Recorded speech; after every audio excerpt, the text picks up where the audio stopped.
மக்கள் தொகை 850 கோடிக்கும் 850 கோடிக்கும் அதில் பாதி பெண்கள் தான். நம்ம பெண்கள் இல்லைன்னா அது கஷ்டம்தான். பெண்கள் சில பேருக்கு இருந்தாலும் கஷ்டம்தான் என்று சைக்காலஜியில் சொல்கிறாங்க. அதனால் இந்த 49.73% பெண்கள் நமக்கு கர்த்தர் ஆசீர்வாதமாய் கொடுத்திருக்கிறார். பெண்கள் தேவன் கொடுத்த ஒரு ஆசீர்வாதம். மனுஷன் தனிமையாக இருப்பது நல்லதல்ல என்று சொல்லி அவனுக்கு ஏற்ற துணையை பெண்கள் தேவன் கொடுத்த ஆசீர்வாதம். ஆனால் தாய்மார்கள் தேவன் தந்த ஒரு ஐஸ்வர்யம். ஆமென். எந்த ஒரு ஆணாலையும் ஒரு பிள்ளையை வளர்ப்பது என்பது அது முடியாத காரியம். ஒரு 2 நிமிஷம் என் பையனை என்னால் வச்சு பார்த்துக்க முடியாது. ஆனால் ஒரு பெண்கள்கிட்ட நம்ம கொடுத்தோன்னா அவங்க 2 வருஷமானால் இருந்தாலும் சரி அவங்க அதை ஹேண்டில் பண்ணுவாங்க. ஆண்டவர் அப்படிப்பட்ட கிருபைகளை இந்த தாய்மார்களுக்கு ஆண்டவர் கொடுத்திருக்கிறார். நம்ம சபையிலும் சில தாய்மார்கள் இன்றைக்கு வந்திருப்பது தேவனோட கர்த்தர் சரியான நேரத்தில் இங்கே கொண்டு வந்திருக்கிறார். ஆமென். தொடர்ந்து ஆண்டவர் இந்த தாய்மார்களை ஆசீர்வதிப்பார். நான் படித்து எனக்கு ரொம்ப பிடித்த ஒரு தாய் சூசனா வெஸ்லி அம்மையார் என்று சொல்லி அவர்களுக்கு மொத்தம் 19 பிள்ளைகள். 19 பிள்ளைகளை ஒரு அம்மா வளர்க்கணும். அந்த 19 பிள்ளையும் அவங்க சத்தியத்தில் நடத்தினாங்க. சாதாரணது கிடையாது. ஒரு குழந்தைக்கே முடிய மாட்டேங்குது. அது இப்போ இருக்கிற ஜென்ரேஷன் வளர்த்துட்டா அது ஒரு பெரிய கிருபை. ஆனால் 19 பிள்ளைகளை இங்கிலாந்து தேசத்தில் ஒரு அம்மையார் அதை வளர்க்குறாங்க. அதில் 2 பிள்ளை இங்கிலாந்து தேசத்தினுடைய எழுப்புதலுக்கு அந்த பிள்ளைகள் காரணமாக இருந்தது. அந்த அம்மா முக்காடு போட்டுட்டாங்கன்னா அந்த 19 பிள்ளைகளும் எவ்வளோ பசி எடுத்தாலும் அம்மா முக்காடை அவுத்தாதான் நமக்கு சாப்பாடுன்னு சொல்லி சத்தம் போடாமல் இருப்பாங்களாம். ஏன்னா அம்மா ஜெபம் பண்ணுறாங்கன்னு சொல்லி. அவ்வளவும் அந்த தாயார் 19 பிள்ளைகளுக்காக ஜெபித்ததை பார்க்க முடிகிறது. நீங்களும் அப்படி உங்களுடைய பிள்ளைகளுக்காக நீங்கள் ஜெபிக்கும்போது ஆண்டவர் ஒரு பெரிய மாற்றத்தை இந்த பிள்ளைகளுக்குள்ளே கொண்டு வந்து கொடுப்பார் என்கிறதுல எந்த சந்தேகம் இல்லை. நம் கர்த்தருடைய வார்த்தைக்கு நேராக நாம் கடந்து போவோம். ஆமென். ஏசாயா எழுதின தீர்க்க தரிசன புஸ்தகமும் 37வது அதிகாரம் அதனுடைய 31வது வசனத்தை நாம் வாசிப்போம். கர்த்தர் நம்மளோடு கூட இடைப்படுவாராக. இன்றைக்கு ஆண்டவர் நம்மளோடு கூட பேசுவாராக. ஆமென். ஏசாயா எழுதின தீர்க்க தரிசன புஸ்தகமும் 37வது அதிகாரம் அதனுடைய 31வது வசனத்தை வாசிப்போம். 37, 31. யூதா வம்சத்தாரில் தப்பி மீந்திருக்கிறவர்கள் மறுபடியும் கீழே வேர்பற்றி மேலே கனி கொடுக்கிறவர்களாய் இருப்பார்கள் என்று சொல்லப்பட்டிருக்கிறது. இந்த யூதா வம்சத்தார் ஆமென் எப்படிப்பட்டவர்களாய் இருக்கிறார்கள்? ஆமென். தப்பி மீந்திருக்கிறவர்கள் மறுபடியும் கீழே வேர்பற்றி மேலே கனி கொடுக்கிறவர்களாய் அவர்கள் இருப்பார்கள் என்று சொல்லப்பட்டிருக்கிறது. இந்த யூத வம்சத்தாரை குறித்து ஆண்டவர் ஏசாயா தீர்க்கதரிசி மூலமா பேசுகிறார். மறுபடியும் இந்த யூத வம்சம் என்று சொல்லப்படுகிறது. நமக்கு மறுபடியும் ஒரு சான்ஸ், மறுபடியும் ஒரு சூழ்நிலை, மறுபடியும் ஒரு வாய்ப்பு, மறுபடியும் என்று சொல்லி அகைன் அண்ட் அகைன் கர்த்தர் நமக்கு வாய்ப்பை கொடுக்கிறார். இன்றைக்கு எந்த சூழ்நிலையிலே எந்த காரியத்திலே நம்ம இருக்கலாம். ஆனால் கர்த்தர் மறுபடியும் என்று சொல்லி நம்மளோடு கூட பேசுகிறார். மறுபடியும் நான் உனக்கு ஒரு திறந்த வாசலை கொடுக்குறேன். மறுபடியும் நான் உனக்கு ஒரு வாய்ப்பை திறந்து கொடுக்குறேன். மறுபடியும் நான் உனக்கு ஒரு வேலையை கொடுக்குறேன். மறுபடியும் நான் உன்னை ஆசீர்வதிக்கிறேன். மறுபடியும் நான் உன்னை அபிஷேகம் பண்ணுகிறேன். மறுபடியும் நீ ஆதி நிலைமையில இருந்த மாதிரி நான் உன்னை திரும்ப வைக்கிறேன். இந்த யூத வம்சத்தார் துதி ஜனங்கள் என்று சொல்லப்படுகிறது. நம்மளும் இந்த வம்சத்தை சேர்ந்தவர்கள் என்பதனாலே கர்த்தர் இன்றைக்கு நம்மளோடு கூட பேசுகிறார். இந்த யூதா வம்சத்தாரை போல நம்மளும் இருப்பதனாலே ஆண்டவர் நம்மளை பார்த்து இந்த வேலையில சொல்லுகிறார், மறுபடியும் நம்மளை என்ன செய்வார்? கீழே வேர்பற்றி மேலே கனி கொடுக்கிறவர்களாய் மாற்றுவார். ஆனால் நம்மளுடைய பார்வை எப்படி இருக்கு? மனுஷனுடைய பார்வை மேலே இருக்கிற கனியை தான் பார்க்குது. மேலே நல்லா இருக்கே, இந்த உயர்வு நல்லா இருக்கே, இவங்க வாழ்க்கை நல்லா இருக்கே, இது நல்லா இருக்கேன்னு சொல்லி மேலே இருக்கிற கனியை தான் பார்க்குறோம். மரத்து மேலே இருக்கிற கனியை தான் பார்க்குறோம். சமீபத்தில் ஒரு துணி கடைக்கு போயிருந்தோம். துணி கடையில் அங்கே தேடுறாங்க ஒரு அம்மா தேடுது. அவங்க ஆஃபர் ஏதோ போட்டிருக்கிறான் போல். அந்த கூடைக்குள்ளே அவ்வளோ துணியை கொட்டி வச்சிருக்கிறான். அவ்வளோ துணியை போட்டோம். அந்த அம்மாவுக்கு அந்த பொம்மையில் மாட்டியிருக்கிற துணி தான் நம்ம கண்ணை உறுத்துது. அதில் வேறு கேட்குது, பில் போடுற இடத்துல பின்னாடி நானும் என் மனைவி நிற்கிறோம். இந்த அம்மா போடுமா போடாதா? நாங்கள் வாங்க வந்தது 2 பொருள் தான். இந்த 2 பொருளுக்கு அந்த அம்மா பின்னாடி நிற்கிற அந்த அம்மா அதோ போட்டிருக்கு பாருங்க, அந்த ஃபோட்டோவில் இருக்கிற மாதிரி கொண்டு வாங்க, அதே கலரை கொண்டு வாங்க. மேலே இருக்கிற கனியை தான் பார்க்குறாங்க ஜனங்க.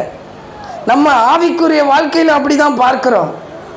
கீழே ஊழியராக நாம் இருக்கிறேன். எங்களுடைய பார்வையில், என்னுடைய வட்டாரத்தில் நான் பார்க்கறதுனால சொல்கிறேன், இல்லை மேலே இருக்கிறத பார்க்குறோம். அந்த பாஸ்டர் அப்படி இருக்கிறார், இவர் இப்படி இருக்கிறார், ஜான் நம்ம அப்படி ஆயிடணும், இப்படி ஆயிடணும். கீழே வேர்பற்றினால்தான் மேலே கனி கொடுக்க முடியும். ஆண்டவர் நம்மளை ஆசீர்வதிக்கிற தேவன். யூதா வம்சத்தாரை நோக்கி சொல்லுகிறார், நம்மளை நோக்கி சொல்லுகிறார், மறுபடியும் நீ கீழே வேர்பற்றினால் உன்னை மேலே கனி கொடுக்கிறவராய் கர்த்தர் மாற்றுவார். அப்போ இவ்வளோ நாள் இந்த யூத வம்சம் சரியாக இது பண்ண முடியல, அந்த ஆசீர்வாதத்தை சரியாக பெற்றுக்கொள்ள முடியல. ஏன் அப்படின்னா, ஆமென், இவங்களுடைய காரியங்கள் எல்லாம் பார்த்தா சிலர் பயமுறுத்துவோம். எப்போ உங்கள் வாழ்க்கையில் நீங்கள் ஆண்டவருக்குள்ளே வேர்பற்றி இருக்கிறீர்களோ, எப்போ நான் ஆண்டவருக்காக நான் எழும்பணும், ஆண்டவருக்காக வேலை செய்யணும், ஆண்டவருக்காக இருக்கணும், என் குடும்பம் ஆண்டவருக்காக மாறணும், இனிமேலிருந்து பாருன்னு, ஆமென், அப்போ தான் சபதம் எடுக்கும்போது தான் தோற்று போகிறான். இப்போ பாரு நான் எப்படி வேதத்தை வாசிக்கிறேன்னு, இப்போ பாரு நான் வேதத்தை எப்படி முடிக்கிறேன்னு சொல்லி முடிக்கவே மாட்டான், திறக்கவும் மாட்டான். இப்படி ஒரு வைராக்கியம் இந்த ஜனங்களுக்குள்ளே இருந்தது. ஆனால் எப்போ வேர்பற்றி எழும்ப வேண்டும்னு நம்ம நினைக்கிறோமோ, என்னைக்கு ஆண்டவரிடத்தில் நமக்கு ஒரு என்கவுண்டர் உண்டாகி நம்ம வேர்பற்றி எழும்ப வேண்டும் நினைக்கிறோமோ, வேறுன்றகிறதோ அன்றைக்கு தான் பிசாசானவன் வருவான். அது வரைக்கும் நம்மளை தேடி யாரும் வரமாட்டாங்க. அது வரைக்கும் நம்மளை தேடி ஒரு பிரச்சனையும் வராது, ஒரு சூழ்நிலையும் வராது, நல்லா ஸ்மூத்தாக போகும் லைஃப். சில வேளையில் இந்த ஊழியம் அப்படி போகும்போதே எனக்கு பயமாக இருக்கும். என்னடா இது ஸ்மூத்தாக போகுது, ஒரு பிரச்சனையும் இல்லை, ஒன்றும் இல்லைனாலும் எனக்கு அப்படியே எங்கேயோ தப்பு பண்ணுறோன்ற மாதிரி இருக்குது. எப்போ இந்த ஊழியத்தில் பிரச்சனை வருதோ, எப்போ ஏதாவது ஒரு சிக்கல் வருதோ, அப்போ தான் எனக்கு ஒரு திருப்தி, ஊழியம் சரியான பாதையில் போகுது. எப்போ அடியில் வேர்கொள்கிறீங்களோ அப்போ தான் அந்த பூமியில் என்ன செய்ய முடியும், நம்ம முளைத்து வெளியே வர முடியும். அவ்வளோ சீக்கிரம் நம்மளை முளைச்சி வெளியே வர விட மாட்டாங்க. அவ்வளோ சீக்கிரம் ஒரு மனுஷனை வளர விட மாட்டான். இந்த அசிரிய ராஜாக்கு நல்லா தெரியும், இந்த யூதா வம்சத்தாரும் இந்த எருசலேமும் ஆசீர்வதிக்கப்பட்ட ஜனங்கள் என்று. இவங்க ஜெபம் பண்ணால் நடக்கும், இவங்க விண்ணப்பம் பண்ணால் நடக்கும், இவங்க சொன்னால் நடக்கும், இவங்க நம்புகிற தேவன் பெரியவர் என்பது இன்றைக்கு உலகமே அறிந்திருக்கிற மாதிரி இந்த அசிரிய ராஜாவும் அறிந்திருக்கிறான். ஆனால் என்னைக்கு நம்ம அதிலிருந்து மேலே வரமோ நம்மளை நசுக்கி விடுகிற ஜனங்கள் ஜாஸ்தி. இன்றைக்கு அப்படிப்பட்ட காரியங்கள் நமக்கு இருக்கும் என்றால் நம்ம சந்தோஷப்படலாம். ஆமென், நம்ம நசுக்கப்பட்டு போக மாட்டோம். ஆமென், இந்த அசீரிய ராஜா ரொம்ப ரொம்ப பயமுறுத்துகிறான், அப்படி இப்படின்றான். இவன் என்ன செய்கிறான், இவ்வளோ நாள் இந்த யூதா ஜனத்தை தேடி வரலை, இவ்வளோ நாள் இந்த இஸ்ரவேல் ஜனத்தை தேடி வரலை. என்னைக்கு இவன் தான் மனசை ஆண்டவரிடத்தில் இந்த ஜனங்கள் சாய்க்கிறாங்களோ, என்றைக்கு ஒரு சபை ஆண்டவரே இந்த சபைக்காக நான் எழும்ப வேண்டும் என்று சொல்லி தன் இருதயத்தில் ஒப்பு கொடுக்கிறாங்களோ, என்றைக்கு ஒரு பிள்ளை ஆண்டவருக்காக வாழ வேண்டும் என்று வாழ்க்கையில் ஒப்பு கொடுக்கப்படுகிறதோ, அன்றைக்கு தான் அந்த மனுஷனுக்கு போராட்டமே ஆரம்பிக்குது. அதுக்காக ஆண்டவர் ஏற்றுக்கொண்டனால, நான் ஒப்பு கொடுத்தனால ஏன் இந்த போராட்டம்னு கேட்க முடியாது. போராட்டம் இருக்கும். போராட்டத்தின் மத்தியிலே வேர் கொடுக்கிற தேவன் நம்மளோடு கூட இருப்பார். அவர் நின்று காட்டுவார் யாருன்னு. சாதாரணமானவர் அவர் சர்வ வல்லமை உள்ளவர் என்பதை நின்று காட்டுவார். எவ்வளவு பெரிய ஊழியக்காரர்களாலையும் செய்ய முடியாததை தகப்பனாகி ஆண்டவராகிய இயேசு கிறிஸ்து நம்மளோடு கூட இருக்கும்போது அதை செய்து காட்டுவார். அவர் நம்மளோடு கூட இருக்கிற தேவன். இந்த ஜனங்கள் வேர்பற்றி இருக்க என்றைக்கு ஒப்பு கொடுத்தார்களோ, உடனே இந்த அசிரிய ராஜா என்ன செய்கிறான், அரணான பட்டணங்களை நோக்கி, வசனம் அந்த இடத்துல இருக்கிறது, அரணான பட்டணங்களை நோக்கி, ஏசாயா 36:1 வாசித்தா, அவர்களுக்கு விரோதமாய் அவன் எழும்புனானா. உங்களுக்கு விரோதமாக யாரும் எழும்பாமல் இருக்கிறாங்களா? அப்படி எழும்பாமல் இருக்கிறாங்கன்னா எங்கேயோ மிஸ்டேக். எழும்பி இருக்கிறார்கள் என்றால் நிச்சயமாய் சொல்ல முடியும், உங்களுக்கு எங்கேயோ வேறு ஆழமாக போடப்பட்டுக்கிட்டே இருக்குன்னு. நீங்கள் வளருகிறத யாரோ ஒருத்தன் மோப்பம் பிடிச்சிக்கிட்டு இருக்கிறான்னு. இன்றைக்கு அநேக ஊழியக்காரர்கள் எழும்ப முடியாமல் இருக்கிறாங்க. அநேகருடைய ஊழியம் எழும்ப முடியாமல் இருக்கிறது. ஒரு சின்ன இடத்துல அனுப்பப்பட்டு ஊழியம் செய்கிறதுக்கு அனுப்பப்பட்டால், இப்போ இருக்கிற ஜென்ரேஷனில் பேசும்போது அந்த மகள்லாம் சொல்கிறத பார்க்க முடியுது. என்னை இந்த இடத்துல போட்டுட்டாங்க, என்னை அங்கே போட்டுட்டாங்க, என்னை இங்கே போட்டுட்டாங்க, என்னை இப்படி கொண்டு வந்துட்டாங்கன்னு. ஆண்டவர் தான் உன்னை வேர்பற்றி இருப்பதற்கு அழைத்தார். ஆண்டவர் தான் என்னை வேர்பற்றி இருப்பதற்கு அழைத்தார். அந்த வைராக்கியம் உங்களுக்குள்ளே இருக்கும்போது நமக்கு விரோதமாய் அவர்கள் எழும்புவார்கள், நமக்கு விரோதமாய் செயல்படுவார்கள், நமக்கு விரோதமாய் பேசுவார்கள். யாருக்கும் எதையும் டிஃபெண்ட் பண்ணக்கூடாதுன்னு ஏற்கனவே ஒரு வாட்டி சொன்னேன்.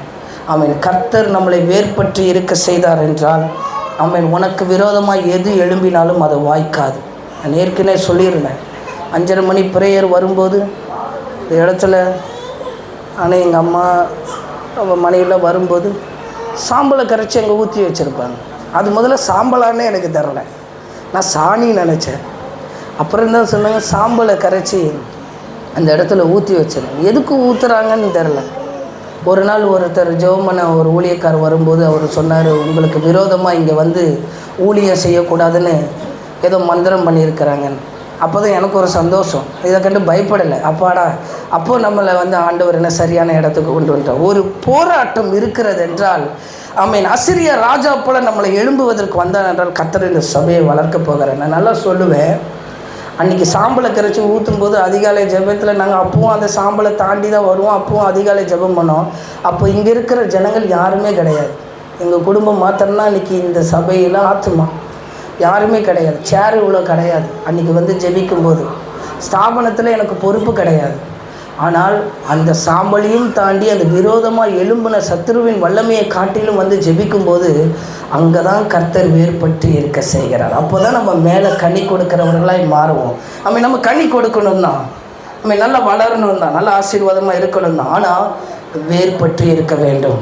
ஊழியக்காரன், என் மனைவிக்கிட்ட அதான் சொல்லுவேன், ஞாயிற்றுக்கிழமை ஊழியம் செய்கிற ஊழியக்காரனாக இருக்காத, சண்டே ப்ரிப்பரேஷன் பண்ணுற ஊழியக்காரனாக இருக்காத, வேறுபட்டு இருக்கணும்.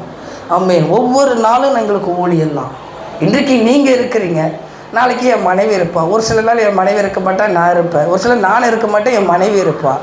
இப்படி வேறுபட்டு எழும்பும்போது தான் உங்களுக்கு மேலே கனி கொடுக்கிறதாய் கர்த்தர் மாற்றுவார். ஸோ அடித்தளத்தை நல்லா போடணும், நல்லா அது என்ன செய்யணும், விதையை நல்லா அடித்தளத்தை போடணும். இப்போ இந்த அசிரிய ராஜா வந்து இவங்களுக்கு விரோதமாக எழும்புகிறான். 2வது காரியம், அதே அதிகாரத்தில் 4வது வசனத்தை வாசித்தா, உங்கள் நம்பிக்கையை கெடுப்பார்கள். நீ இன்னும் கர்த்தரை நம்பிக்கொண்டு இருக்கிறது என்ன அப்படின்னு சொல்லி அதே 4வது வசனத்தில் ஆமென், ரப்சாக்கே வந்து சொல்லுகிறான். அசிரிய ராஜா அனுப்பிவிட்டார். ஆள் வந்து சொல்கிறான், நீ இன்னும் ஆண்டவரை நம்பி இருக்கிறது என்ன, நீ இன்னும் கர்த்தரை நம்பி இருக்கிறது என்ன, உன் வேரை வெட்டுறதுக்கு பிசாசானவன் உன் குடும்பத்தில் ஆமென் இருக்கிற அந்த வேரை வெட்டுறதுக்கு ஆமென் ஆவிக்குரிய வாழ்க்கையை வெட்டுவதற்கு உன் நம்பிக்கையை கெடுப்பார்கள். சில நேரத்தில் யூடியூப்பில் பார்த்துக்கிட்டே இருக்கும்போது சில பிரசங்கமே உங்கள் நம்பிக்கையை கெடுக்கும். ஐயோ, நான் இவ்வளோ நாள் இதை இப்படி நினைச்சேன்னு சொல்லி கவனமாக இருக்க கர்த்தர் கிருபை தருவார். ஆமென். உங்கள் நம்பிக்கையை கெடுப்பார்கள். இந்த ரப்சாக்கே வந்து இந்த இஸ்ரவேல் ஜனங்களுடைய ஆமென் நம்பிக்கையை கெடுக்கிறான். என்றைக்கு உங்கள் நம்பிக்கையை கெடுக்கப்படுகிறதோ அன்றைக்கி தான் தெரியும் ஆமென் நீங்கள் வேறு என்ன செய்ய முடியாது, வளர வைக்க முடியாதுன்னு. இன்றைக்கி உங்கள் நம்பிக்கை ஒருபோதும் கெட்டு போகக்கூடாது. ஆமென். அதான் இந்த ஆராதனையில் கூட அந்த புயலின் மத்தியிலும், புயல் எழும்புனாலும் நம்ம அங்கே போய் நிற்கணும். பிரச்சனைன்னு இருந்தாலும் அங்கே தைரியமாக அங்கே நிற்கும்போது ஒரு அபிஷேகம் உங்களுக்குள்ளே இறங்கும் பாருங்கள். உங்களுக்கு அந்த அனுபவம் இருக்காந்திரையில் ஆமென். முட்டி மோதும் போது அந்த இடத்துல போய் நிற்கும்போது, ஆண்டவரே நீர் எனக்கு உதவி செய்வீர் ஆமென். அப்படி போய் நிற்கும்போது ஆண்டவருடைய அபிஷேகம் நம்மளை அப்படி நடத்தும். ஆமென். ஆண்டவருடைய வல்லமை நம்மளை அப்படி நடத்தும். நம்மளை வேர்பற்றி நம்ம இருக்கிறோம். நம்ம மேலே கனி கொடுக்குற அந்த கனியை மட்டும் பார்த்துக்கிட்டு இருக்கிறது இல்லை, அது 2வது தான். முதல்ல கர்த்தர் சொல்லுகிறார், மறுபடியும் நீ வேர்பற்றி எழும்ப வேண்டும் என்று கர்த்தர் விரும்புகிறார். அந்த நம்பிக்கையை கெடுக்கிறதுக்கு தான் இந்த அசிரிய ராஜா இந்த இஸ்ரவேல் ஜனங்களுக்குள்ள ஆள் அனுப்புகிறான். இன்றைக்கு நம்மளுடைய நம்பிக்கையை கெடுக்கிறதுக்கு பல காரியம் இருக்குது. எல்லா விதத்துலேயும் நம்மளுக்கு நம்பிக்கையை கெடுத்து போகிற சூழ்நிலையை பார்க்க முடிகிறது. உன் நம்பிக்கை ஒருபோதும் வீண் போகாதுன்னு வசனம் இருக்குது. ஆனால் நம்ம தான் நம்பிக்கையை படுகிறது இல்லை. நம்ம நம்பிக்கையை பிடுங்கிடுவான் பிசாசன். உன் விசுவாசத்தை அவன் பிடுங்கி போட்டுருவான். நீ போய் அவர்கிட்ட ஜெபம் பண்ணுறது என்ன, நீ அங்கே போகிறது என்ன, நீ அந்த சபைக்கு போகிறது என்ன, அங்கே போய் உனக்கு என்ன நடக்குது, ஒரு பாரம்பரியம் என்ன, இது என்னன்னு சொல்லி உன்னை பிசாசு அந்த நம்பிக்கையை உங்கள் வாழ்க்கையில் அது பிடுங்கி போடுகிறவனாக அவன் இருப்பான். ஆனால் கர்த்தர் அந்த பிடுங்கி போட்ட நம்பிக்கையை ஆண்டவர் மறுபடியும் கட்டி எழுப்புகிற தேவன் தான் நம் தேவன். புயல் மத்தியிலும் நான் போய் நிற்பதற்கு ஆண்டவர் அபிஷேகத்தை கொடுப்பார். உங்களுக்கு அந்த அபிஷேகத்தை கொடுப்பார். ஆமாம், என் சூழ்நிலை இப்படி இருக்குது, ஆனாலும் நின்று பாருங்கள். சூழ்நிலை நம்மளை கண்டு பயப்பட வேண்டும். ஒரு பாஸ்டராக நான் இந்த இடத்துல பிரசங்கம் பண்ணலாம், இப்படி தைரியமாக பேசலாம். ஆனால் எனக்கு ஒரு போராட்டம் வரும்போது நான் எப்படி நிற்கணும்? நான் பயந்து ஓடுகிறவனா? உடனே ஸ்தாபனத்துக்கு தலைவர்களுக்கு ஃபோன் அடித்து உதவி கேட்க முடியுமா? அந்த தைரியத்தை பெற்றனால தான் தைரியமாக உங்களிடத்துல இந்த சத்தியத்தை சொல்ல முடிகிறது. இன்றைக்கி பல பிரசங்கம் இருக்குது, அதெல்லாம் சொல்கிறதில்லை. ஏன்னா நம்ம அதில் சரி பண்ணிட்டா தான் அதை பேச முடியும், நம்ம வளர்ந்து வருகிறதுனால. அதனால் உங்கள் நம்பிக்கையை கெடுத்து போடுகிற எந்த சூழ்நிலை வேணால் இருக்கும். எனக்கு ஆண்டவர் சொன்னார் ஊழியத்துக்கு வரும்போது, நான் உன்னை இந்த சவுத்து சென்னையில் கொண்டு வந்து உனக்கு நான் ஒரு நல்ல சபையை, ஸ்ட்ராங் உள்ள சபையை கொடுப்பேன்னு சொல்லிவிட்டு ஆண்டவர் பல இடத்துக்கு என்னை ட்ராவல் பண்ண வச்சுட்டார். பாருங்கள், சொன்னது ஒரு வழி, அனுப்புகிறது ஆப்போசிட் வழி. இப்படி தமிழ்நாட்டில் இருக்க பல இடத்துக்கு நான் என்ன செய்கிறேன், அசிஸ்டன்ட் பாஸ்டராக போயிட்டு அப்புறம் அங்கே போய் அனுப்பி விட்டார். சில நேரத்தில் ஸ்தாபனமே நமக்கு விரோதமாக செயல்படுற மாதிரி ஆயிடுச்சு. என்னடா இது, நம்ம இந்த ஸ்தாபனத்தில் தான் இருக்கோம், இவங்க நல்லது செய்வாங்க பார்த்தா இவங்க நமக்கு எதிரால நிற்கிறாங்க அப்படின்ற மாதிரி தான் இருக்கும். ஆனால் நம்பிக்கையை கெடுத்து போடுகிற சூழ்நிலை வரும். ஆனால் அந்த நம்பிக்கையில் உறுதியாய் நிற்கும்போது கர்த்தர் எனக்கு சொன்னார், கர்த்தர் எனக்கு செய்வார், கர்த்தர் என்னை வழிகாட்டுவார், ஆண்டவர் தான் என்னை வேறுபட்ட செய்தார், நான் மேலே கனி கொடுக்கிறவனாய் கர்த்தர் என்னை உன்னதத்திலிருந்து ஆசீர்வதிப்பார் என்று சொல்லி அந்த நம்பிக்கை உங்களுக்குள்ளே இருக்கும்போது ஆண்டவர் ஒரு பெரிய காரியத்தை செய்வார். ஒரு நாள் நான் என் மனைவியும் பஸ்ஸில் போயிட்டு இருக்கும்போது மனைவி மாசமாக இருக்கிறார். நம்ம திடீர்னு அவளுக்கு மயக்கம் வந்துச்சு. பஸ்ஸுக்காரன் எமர்ஜென்சி இங்கே இல்லைன்னு சொல்லி நடுவழியில் இறக்கி விட்டுட்டான். நாங்கள் சென்னைக்கு புறப்பட்டு வருகிறோம். எங்களுக்கு அன்றைக்கி ஊழியம் இல்லை, லெட்டர் இல்லை. ஊழியத்துக்கு 2 பேரும் படிச்சிருக்கிறோம், அர்ப்பணிக்கப்பட்டிருக்கிறோம், அபிஷேகம் இருக்குது. ஆனாலும் எதுவுமே இல்லாமல் நம்பிக்கையே இல்லாத ஒரு சூழ்நிலை. அப்போது நான் என் மனைவியை கைப்பிடிச்சு சொன்னதாக தான், ஆண்டவரே இந்த சூழ்நிலையினால் நாங்கள் உண்மை வெறுக்க மாட்டோம். நீர் நடு தெருவில் தான் நிற்க வச்சிருக்கிறார். அது நடு தெரு தான், அது நடு ராத்திரியில் நடு தெருவில் மாசமான ஒரு மனைவியோடு நான் நிற்கிறேன். அந்த நம்பிக்கையற்ற சூழ்நிலையிலும் கர்த்தர் நம்மளை பாதுகாக்கிறது தெரியும். நீங்கள் கர்த்தர் மேலே நம்பிக்கையாக இருக்கும். உங்கள் நம்பிக்கையை கெடுக்க அசிரிய ராஜா ஆளை அனுப்பின மாதிரி உடனே எனக்கு ஒருத்தர் சொல்கிறாரு ஃபோன் பண்ணி, நீ அங்கே இருக்காத, நீ லெட்ரு போட்டு வந்துரு, இதுக்கு தான் இந்த ஸ்தாபனத்தில் இருக்க வேணான்னு உன்னை சொன்னேன். நான் சொன்னேன், ஆண்டவர் இப்படி தான் எனக்கு சொல்லியிருக்கிறாருன்னு. உன் நம்பிக்கையை சிலர் கெடுத்து போடுவாங்க. பிசாசு அவங்கள கொண்டு உன்னை பயன்படுத்துவான். நீ அந்த வேரை பற்றிட்டனா, அந்த வேறு உனக்குள்ளே பற்றி பிடிச்சிருச்சுன்னா நீ மேலே கனி கொடுக்கிறவர்களாய் கர்த்தர் உன்னை மாற்றிடுவார். ஆமென். ஆண்டவரே, எங்களை வேர்பற்றுகிறவர்களாய் மாற்றுங்க, எங்களை கனி கொடுக்கிறவர்களாய் மாற்றுங்க. எங்கள் நம்பிக்கையை நாங்கள் இழந்து போகாத அளவுக்கு எந்த சூழ்நிலை வந்தாலும் அதில் உறுதியாய் நிற்பதற்கு எங்களுக்கு கர்த்தர் கிருபை தரும்படியாய் ஜெபிக்கிறோம். ஆண்டவரே, நீர் ஆசீர்வதிக்கிறதற்காக நன்றி. 3வது காரியம் அதே 36:8 வாசித்தீங்கன்னா, ஏசாயா 36:8 அடுத்து வந்த ராஜா என்ன செய்கிறான்னா, ஆமாம் 2000 குதிரை சம்பாதிக்கணும், சபதம் கூறு. இப்போ என்ன செய்கிறான்னா ஆசை காட்டுறான். இன்றைக்கி நிறைய ஆசையை என்ன செய்கிறான், பிசாசு காட்டுறான். ஒரு ஊழியம் ஆரம்பிக்கப்படுகிறது, ஆரம்ப நிலை இதுதான்.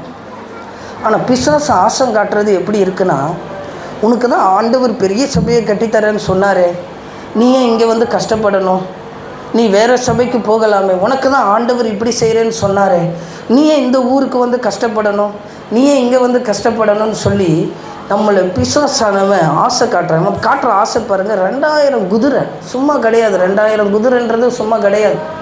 அத்தனை குதிரையை அவன் தரேன்னு சொல்லி ஆசை காட்டுறான். இந்த ஆசைகளுக்கு நம்ம இணங்காதபடி கர்த்தர் நம்மளை பாதுகாப்பாராக. அவன் இருக்கிற நகை போதும், வேணும்னா ஆண்டவர் தேவையானப்போ நகையை கொடுப்பார். நம்ம உடனே நகைக்காக நம்ம ஓடுகிறதல்ல, பணத்துக்காக ஓடுகிறதல்ல, நிலத்துக்காக ஓடுகிறதல்ல. சில பேர் ஆசை காட்டுவான், இன்னுமா நீ இது செய்யாமல் இருக்கிற. நான் சொல்கிற ஒரு ஐடியா சொல்கிறேன். இவ்வளோ நாள் எங்கே இருந்திருப்பான்னு தெரியாது, இந்த மனுஷர்கள்லாம் எங்கே இருந்திருப்பான்னு தெரியாது. உனக்கு ஆசை காட்டுறதுக்கு மனுஷனை பிசாசு எழுப்பி கொடுப்பான். அவன் வந்து உனக்கு ஆசை காட்டுவான், நீ வந்து இப்படி பிரசங்கம் பண்ணு, நீ வந்து அங்கே போய் நில்லு, நீ இங்கே போனால் பயன்படுவ, நீ இந்த இடத்துல இடத்த வாங்கி சீக்கிரமாக டெவலப் ஆகிடுவேன், நீ இப்போவே என்ன பண்ணு, டப்பு டப்புன்னு அதை செய், இதை பண்ணுன்னு. பிசாசு இப்படி தான் ஆளுகளை எழுப்பி கொடுப்பான். ஆனால் நீ வேர் பற்றி இருப்பதற்கு கர்த்தர் உன்னை வைத்திருக்கிறார். உன் வேர் பற்றி இருப்பதற்கு ஆண்டவர் உன்னை வைத்திருக்கிறார். உன் மேலே கனி கொடுப்பதற்கு ஆண்டவர் வைத்திருக்கிறார். இந்த பாதையில் போய் தான் அதை அடைய முடியும்.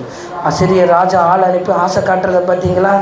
1000 குதிரை தரேன், உனக்கு வண்டி தரேன், உனக்கு பைக்கு தரேன், உனக்கு ஒரு வண்டியை வாங்கி தந்துறேன், நீ ஓட்டிகிட்டு கடை.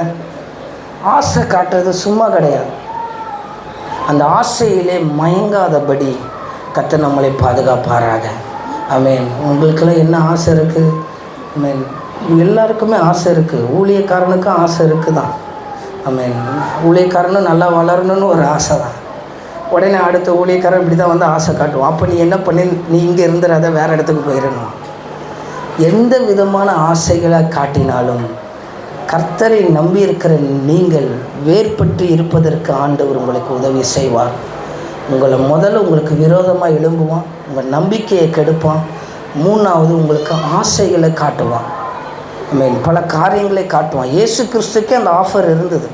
இயேசுப்பாவுக்கே கூப்பிட்டு காட்டுறான். உலகத்தை உண்டாக்கின பொழுது இயேசு அங்கே இருக்கிறார். அவருக்கே உலகத்தை காட்டுறான்னா அவன் எவ்வளோ பெரிய ஆளாக இருப்பான் பாருங்க. நான் அதான் நினைக்கிறேன். இயேசுவுக்கே உலகத்தை காட்டுற ஒருத்தர் இருக்கிறான்னா அவன் எவ்வளோ பெரிய சிந்தனையாளராக இருந்திருப்பான். அவனுடைய சிந்தனை எப்படிப்பட்டதுன்னு பாருங்கள். அவனுக்கு தெரியும் இயேசு படைக்கப்பட்ட போது இயேசு அங்கே தான் இருந்தாருன்னு. அவருக்கே ஆசை காட்டுறான். ஏன்னா மாம்சமான இந்த மனுஷனுக்குள்ளே, இந்த ஃப்ளெஷ்குள்ளே, இந்த சரீரத்துக்குள்ளே நமக்கு ஆசைகள் இருக்கும். ஆனால் என்றைக்கு நான் ஆண்டவருக்காக வேர்பட்டு இருக்க வேண்டும் என்று சொல்லி நீங்கள் நினைக்கிறீர்களோ, ஆசையை காட்டிலும் ஆண்டவர் கொடுக்குற ஒரு ஆசை இருக்கும். உங்களுக்கு ஆண்டவர் மேலே ஒரு ஆசை இருக்கும். அதுக்குள்ளே நீங்கள் வந்துட்டீங்கன்னா இந்த ஆசைகளே ஆண்டவர் ஆட்டோமேட்டிக்காக அதெல்லாம் தந்துடுவார். இப்படி தான் பிசாசு காட்டுறான். அந்த உலகத்தை பார்க்குறியா? பதவி வேணுமா உனக்கு? இன்றைக்கி பதவிக்கு அடிச்சுக்கிறான். அரசியல்லையும் அடிச்சுக்கிறான், ஊழியத்திலையும் அடிச்சுக்கிறான், எங்கே பார்த்தாலும் பதவிக்கு அடிச்சுக்கிறான். ஒரு சபைக்குள்ளே பதவிக்கு அடிச்சுக்கிட்டதை பார்த்தேன். இந்த பதவின்றது அதுவும் ஒரு பேர் ஆசை தான். நம்ம நினைப்போம் பொண்ணு மேலே ஆசைப்படுறது, பொருள் மேலே ஆசைப்படுறது, பணத்து மேலே. பதவியும் ஒரு விதமான ஒரு மோகன்றதை நான் ஊழியத்துக்கு வந்த பிறகு தான். அது வரைக்கும் எனக்கு பதவின்றது எதுவும் கிடையாது, இதுன்றது வென்று கிடையாது. ஆனால் எப்போ ஊழியத்துக்குள்ளே வந்தோன்னா அப்போ தான் தெரியுது பதவி மேலேயும் ஆசை வரும். பதவிக்கும் விருப்பத்துக்கும் போராடுகிறாங்கன்னு. கர்த்தர் உங்களை வேர்பற்றி இருக்கிறதற்காக உன்னை மறுபடியும் ஆண்டவர் நீ இதிலெல்லாம் விழுந்திருப்பாய் என்றால், மற்றவர்கள் சொல்லுகிற காரியத்திலே நீங்கள் விழுந்திருப்பீர்கள் என்றால், இன்றைக்கு ஆண்டவர் பேசுகிறார். அவன் யூத வம்சத்தாரே, மறுபடியும் நீர் வேர்பற்றி மேலே கனி கொடுக்கிறவர்களாய் கர்த்தர் உன்னை மாற்றுவார். அந்த மறுபடியும், ஆமீன், அகைன் அண்ட் அகைன் கர்த்தர் மறுபடியும் உன்னை கட்டி எழுப்ப ஆண்டவர் செய்கிறவராக இருப்பார். அதே அதிகாரத்தில் 36:16 வாசித்தோம் என்றால், கர்த்தர் பேரை சொல்லி இன்னைக்கு ஏமாற்றுவார்கள். நீ வேர்பற்றி இருக்காததற்கு இவைகள் எல்லாம் ஒரு உதாரணம்தான். ஆமீன். அவன் சொல்லுகிறான், நீ காணிக்கையை கொண்டு வந்து என்கிட்ட கொடு அப்படின்னு சொல்கிறான். நம்ம ரொம்ப கவனமாக இருக்கணும். நமக்குன்னு ஆண்டவர் ஒரு சபையை கொடுத்திருக்கிறார். நமக்குன்னு ஆண்டவர் ஒரு ஊழியத்தை கொடுத்திருக்கிறார். அப்போஸ்தலரில் பார்க்கும்போது பரிசுத்த ஆவியானுடைய அபிஷேகம் ஞானஸ்தானம் பெற்ற பிறகு அவங்கெல்லாம் ஒரே சர்ச், அவ்வளோதான். அவங்களுக்கு பிரான்ச்சு சர்ச்சு கிடையாது. அவங்களுக்கு என்ன சொல்கிறது, நம்ம எல்லா இடத்துலையும் சபைகள் ஆரம்பிக்கப்படணும், அங்கே இருக்க காணிக்கைகளை கொண்டு வர கிடையாது. அவர்கள் இருந்த எல்லாவற்றையும் விட்டு அப்போஸ்தலர்கள் பாதத்திலே கொடுத்தார்கள். சத்தியத்தை தெரிந்து கொள்ளணும். நமக்கு ஒரு சபை கொடுக்கப்பட்டு இருக்கிறது என்றால் அந்த சபையில் தான் நம்ம வேரூன்றி நிற்க முடியும். ஆண்டவர் உங்களை ஒரு சபையில் நாட்டி வைத்திருக்கிறார் என்றால் சும்மா கிடையாது. கர்த்தர் சும்மா ஒரு சபைக்குள்ளே ஒரு மனுஷனை கொண்டு வர மாட்டார். ஆண்டவருடைய ரட்சிப்பு சும்மா கொண்டு வராது. பவுல் ஒரு வேகமாக போகிறான். அவன் போகிற வேகமே வேறு. சும்மா ஒரு மனுஷனை சடனாக என்கவுண்டர் பண்ண மாட்டார். அன்றைக்கி அந்த போய் என்கவுண்டர் பண்ணனால தான் இன்றைக்கி நாளாக நிற்கிறேன். சும்மா ஒரு மனுஷனை ஆண்டவர் அழைக்க மாட்டார். ஆண்டவர் சில காரியத்தை செய்கிறார் என்றால் நம்ம இன்றைக்கு இருக்கிற காலகட்டத்தில் பார்க்க முடிகிறது. அங்கே ரப்சாய்க்க சொல்கிறான், நீ எனக்கு காணிக்கையை கொடுன்றான். காணிக்கை யாருக்கு கொடுக்கணும்? கர்த்தருக்கு கொடுக்கணும். இஸ்ரவேலுக்கு என்று சொல்லி ஒரு ஆசாரிப்பு கூடம் இருந்தது. அவங்களுக்குன்னு ஒரு சபை இருந்தது. அந்த சபைக்கு கொடுக்கணும். ஆனால் இன்றைக்கு நீங்கள் ரொம்ப கவனமாக இருக்கணும். நமக்குன்னு ஒரு சபை கொடுக்கப்பட்டால் அந்த சபை தான் நமக்கு. அந்த சபையில் வளர்ந்து பெருகி நீங்கள் ஆவியில் பெருக்கமாக இருக்கணும், ஆவியில் வளரணும், ஆசீர்வாதத்தில் வளரணும். அந்த சபையில் கடைசியாய் மரணம் வந்தாலும் அந்த சபையோடு கூட சேர்ந்து நீங்கள் ஆண்டவரோடு எடுத்துக்கொள்ளப்படணும். இதுதான் சத்தியம். கிளை சபைக்கு 1000 கொடு, 3வது சபைக்கு 4000 கொடு, நான் ஒரு சபையை கட்டுறேன் அங்கே ஒரு 8000 கொடு, இன்னும் கட்டுமானம் இருக்குது அதுக்கு ஒரு 14000 கொடு. இன்றைக்கி அது இந்த ரப்சாக்கே கேட்குறபடி கேட்டுக்கொண்டு இருக்கிறத பார்க்குறேன். ஒரு இதில் வீடியோவில் வரும்போது நாம் பார்த்தோன்னே மணல் விலை இவ்வளோ, ஜல்லிக்கு ஒரு பாண்டு இவ்வளோன்னு சொல்லி லிஸ்ட்டு போட்டு அந்த வீடியோவில் பிரசங்கத்துக்கு பக்கத்தில் இதெல்லாம் கேட்கிறத பார்க்குறோம். கர்த்தர் உனக்கு சபையை கொடுத்திருப்பார் என்றால் ஆண்டவர் கட்டி எழுப்புவார். ஆண்டவர் வேறு ஒன்றை செய்வார் என்றால் ஆண்டவர் அதை மேலே கனி கொடுக்க ஆண்டவர் செய்வார். நாங்கள் சாட்சியாய் சொல்ல முடியும். 2 வருஷம் ஆக போது இங்கே வந்து இது வரைக்கும் ₹1 ஒருத்தர்கிட்ட போய் இதெல்லாம் நான் தைரியமாய் சாட்சியாய் சொல்ல முடியனால ஒவ்வொரு நாளும் சொல்ல முடியும். இதுக்கு எனக்கு ₹1 கொடுங்க, இதுக்கு எனக்கு இவ்வளோ செலவாகுது, இதை கொடுங்கன்னு இன்னி வரைக்கும் இந்த இடத்துக்கு ஸ்தாபனம் எங்களை நியமித்தது வரைக்கும் இதுவரை கேட்டதும் இல்லை, கேட்க போகிறதும் இல்லை. ஆனால் இவ்வளோ பொருட்களும் தன்னாலே எங்களை தேடி வந்தது. ஆண்டவர் கொண்டு வந்து கொடுத்தார். நம் உண்மையாக இருக்கும்போது, நீ அடியில் வேர் பற்றி இருக்கும்போது ஆண்டவர் மேலே கனி கொடுக்க செய்வார். அப்போவும் இன்னும் இவ்வளோ ஒர்க் இருக்குது. ஆனால் ஒருபோதும் யாரையும் கேட்க மாட்டோம். நம்ம வேர் வந்து பற்றிச்சுன்னா மேலே கனி கொடுக்கறது தன்னாலே வந்துடும். கூடாரம் என்ன, நல்ல மாடி வரும், பால்கனி வரும், நீங்கள்லாம் உட்காந்து ஆராதிக்க ஆண்டவர் கிருபை செய்வார். வேர் பற்றி இருப்பதற்கு ஆண்டவர் உதவி செய்ய வேண்டும். நீங்கள் கனி கொடுக்க முற்படும் போது இந்த வேரை கட் பண்ணுறதுக்கு பிசாசானவன் இப்படி தான் ஆட்களை கொண்டு வந்து கொடுக்கிறவனாக இருக்கிறான். இன்றைக்கு இந்த வேர் பற்றி இருக்க நீங்கள் என்ன செய்ய வேண்டும்? ஒரே காரியம், ஆண்டவரிடத்தில் நீங்கள் ஒப்பு கொடுக்க வேண்டும். உங்களை நீங்கள் ஒப்பு கொடுக்கும்போது ஆண்டவர் வேர் பற்றுகிறவர் இருப்பார். நான் தான் 2004 ஒப்பு கொடுத்தனே, நான் தான் 2008 ஒப்பு கொடுத்தனே, நான் 1947 ஒப்பு கொடுத்தனே. இன்றைக்கு காலையில் ஆண்டவரிடத்தில் ஒப்பு கொடுத்தீங்களா? இந்த நாள் ஆண்டவரிடத்தில் ஒப்பு கொடுத்தீங்களா? அந்த நாளிலே நம்ம ஒப்பு கொடுக்கணும். அந்த ஒப்பு கொடுக்கும்போது, நீ ஒப்பு கொடுத்து அதை ஜெபிக்கும்போது ஆண்டவர் அந்த நாளை மாத்திரமல்ல, ஒவ்வொரு நாளும் ஆண்டவர் உன் வாழ்க்கையை மாற்றிக்கிட்டே இருப்பார். உன்னை அறியாமல் ஆவியிலே வளர்ந்து கொண்டே இருக்க, அபிஷேகத்தில் வளர்ந்து கொண்டு இருக்க ஆண்டவர் உதவி செய்வார். நீங்கள் ஒப்பு கொடுக்க வேண்டும். என் வேர் பற்றி இருக்க வேண்டும் என்றால் என் வாழ்க்கையை நான் ஒப்பு கொடுக்கணும். ஆண்டவரே, இந்த நாளை நான் துவங்குறேன், என்னை உம்முடைய கரத்தில் ஒப்பு கொடுக்குறேன்னு சொல்லணும். இயேசு கிறிஸ்து மரிக்கும்போது அவர் ஒப்பு கொடுத்துட்டு போயிட்டார். பிதாவின் இடத்துல என்னை ஒப்பு கொடுக்கிறேன் என்று சொல்லி போனார். அதே போல் நீங்கள் உங்கள் வாழ்க்கையில் ஒப்பு கொடுக்க வேண்டும். அதுதான் உங்களை வேர் பற்றி பிடித்து எழும்பி நிற்பதற்கு கர்த்தர் உங்களை உதவி செய்ய முடியும். உங்கள் வேர் தான் என்றைக்குமே ஸ்ட்ராங்காக இருக்கணும். அடித்தளம் தான் என்றைக்குமே ஸ்ட்ராங்காக இருக்கணும். ஆண்டவர் அதை நீங்கள் சரிப்படுத்தி கொண்டு விட்டீர்கள் என்றால் கர்த்தர் உங்கள் வாழ்க்கையில் பெரிய காரியத்தை ஆண்டவர் செய்வார். இந்த அசீரிய ராஜா எல்லாரையும் கூட்டிகிட்டு வந்து பயமுறுத்துகிறான். நீ வேர்பற்றி இருக்க முடியாது, நீ எசேக்கியாவை நம்பாத, அவன் உன்னை கர்த்தர் தான் சொன்னாருன்னு சொல்லுவான்னு சொல்லி இந்த ஜனங்களை ஏமாத்துறான். அந்த அதிகாரம் முழுவதும் பார்த்தனா கர்த்தருடைய பேரை சொல்லி இன்னைக்கு ஏமாத்துற ஜனங்கள் அதிகம். கர்த்தருடைய வார்த்தையை சொல்லி ஏமாத்துற ஜனங்கள் அதிகம். ஒரு ஊழியக்கார ஒரு கிரக பிரவேசத்துக்கு கூப்பிட்டு போனால் அந்த ஊழியக்காரருக்கு பார்க்க போகிறதுக்கு சில காணிக்கை கொடுக்கணுமா, அவர் வந்துட்டு போகிறதுக்கு சில காணிக்கைகள் கொடுக்கணுமா. அந்த பாஸ்டர் சொன்னாராம், எப்பா அந்த ஊழியக்கார் வரவே நான் எங்கள் சபை மூப்பரை வச்செல்லாம் அதை பிரதிஷ்டையில் முடிச்சிடுறேன் அப்படின்னாராம். இந்த கடைசி காலமாக இருப்பதுனால கவனமாக இருக்கணும். நீ வேர்பற்றி எழும்பாதபடி உன்னை ஏமாற்றுவதற்கு இந்த அசீரிய ராஜா சில ஆட்களை அனுப்பியிருக்கிறான். உபதேசத்தை மாற்றி பேசுவதற்கு உன்னை ஆட்களை அனுப்பியிருக்கிறான். வசனத்தை படித்தாதான் தெளிவாக இருக்கணும். எல்லா பிரசங்கத்தையும் கேட்குறோம் யூடியூப்பில். இன்றைக்கி பிரசங்கத்துக்கு பஞ்சம் இல்லை. ஆனால் அந்த பிரசங்கங்கள் சத்தியத்தில் இருக்குதா என்பதை நம்ம விளங்கி கொள்ளணும். இதெல்லாம் இது சரியா பாஸ்டர், நான் இப்படி பண்ணலாமா, தப்பா சரியான்னு பாஸ்டர்கிட்ட கேட்கக்கூடாது.